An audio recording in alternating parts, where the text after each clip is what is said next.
Hey, what is going on, guys? Donovan here. As you can see, the setup for today's video is a little bit different. I don't have the charger with me, which I will get into in a minute why the car is gone.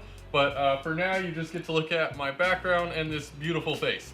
That was sarcasm, please don't hurt my feelings. So about a week ago, I went ahead and dropped the car back off at Fullblown Performance. You guys know there were still some outstanding things that I wanted to adjust on the tune. Fullblown Performance is gonna go ahead and take care of that for me. The reason that it's been there so long is actually because I decided after some serious convincing by Alex that I'm gonna switch over to HP tuners. So if you guys were unfamiliar, I've actually been using the Diablo platform to be tuned for a while now. I like it because it was easy to go the remote tune route with it. I am well aware that they are fans of HP tuners more because I think it's just an easier interface to use, which I will discuss in a future video. But for the time being, the car is just sitting at Fullblown Performance. It's been there about a week. I've been waiting impatiently to get it back. I'm waiting for the call so I could go down there and watch them dyno tune it again, because they're basically going to start fresh. And I believe they're going to have Z goes by Z, I guess, tune the car. So we'll see if there's a difference in power. But one thing that I noticed the other night when I was driving was an issue with my trans tune. Now you guys know that I emphasize the importance of transmission tunes heavily. Like, I personally think that's one of the biggest things in a car's tune, in terms of how it feels when you drive it and in terms of, you know, how it performs. Just been noticing over the past few weeks, when I was driving and when I was flooring it and doing some pulls, the car was very hit or miss. Sometimes it would feel really good. Other times, you know, I would try to get a reaction out of my passenger and I would just feel like the car felt like a turd. And I wasn't really sure why until one night I was just kind of cruising around. I decided to film every pull. I decided to film my gauge cluster. So I'll show you one of these pulls right now.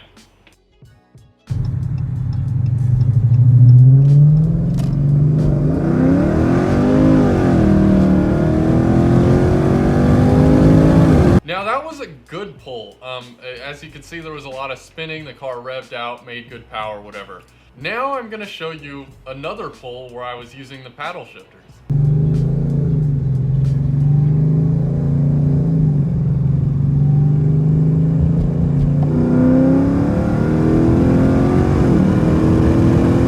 So as you can see, there's a big difference in how the car was accelerating, and one thing I want you to focus on is where the car was shifting at.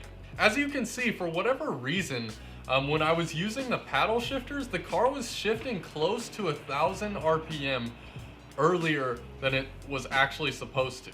I decided to do some more poking around, and I was playing on my little Diablo tuner, and I noticed that I was still running the trans tune from when the car was remote email tuned. So I wasn't running the correct tune that Fullblown Performance gave me. Given that the car was shifting at 5,500, but it doesn't actually make peak power until around 6,200, you're losing out on a good amount of power, especially when it shifts down to the 4,000 RPM range where I'm making probably close to stock power.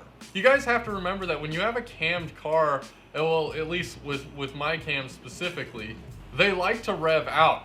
I make significantly more power up top with this cam, but obviously it's at a higher RPM as well. Now this raises a bunch of issues because the cars that I've, you know, competed against, every time I was using the paddle shifters, which means that I was down significantly on power.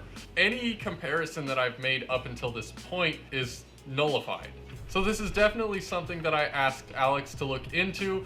They're gonna get that all sorted out. Hopefully sometime this week I'll be able to go in and get some footage of the car being tuned again. Hopefully tell you guys some more power numbers.